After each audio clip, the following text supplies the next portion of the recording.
In other news, South Korea's Minister of Finance warned other cabinet ministers Monday of the potential impact of North Korea's recent missile tests on the local financial market.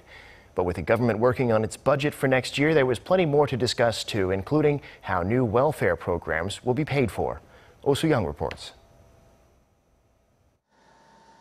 Amid rising geopolitical tensions after North Korea's ICBM test last month, South Korea's Finance Minister Kim Dong-yeon has warned that a surge of volatility in the financial market cannot be ruled out.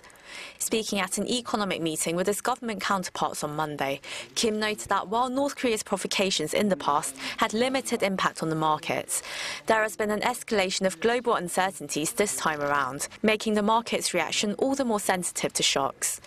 Seoul's local stock markets and currency took a tumble after U.S. President Trump warned that there would be severe consequences for Pyongyang if it carries out a strike on American soil. The finance chief said Seoul will work around the clock to monitor the economy and financial market, as well as global developments. Another major point of discussion during the meeting was the government's budget plan for next year, which is set to be finalized by the end of the month.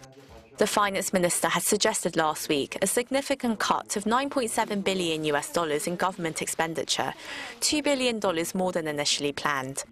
This would support the government's 5-year policy agenda of achieving a paradigm shift to resolve the country's chronic socio-economic problems of low growth and income polarization by boosting job creation and welfare. The government intends to maintain the soundness and stability of its finances and national debts, all while fulfilling its promises to the people. Regarding the government's plans announced last week to expand basic livelihood support, Kim said the costs were already reflected in the comprehensive national policy agenda's budget. Meanwhile, widening health insurance coverage would be backed with greater support from the National Treasury, as well as an increase in premiums. He added that various ministries have been fine-tuning the details of increasing basic pension payouts and childcare benefits, which will be released in the near future. Soo-young, Arirang News.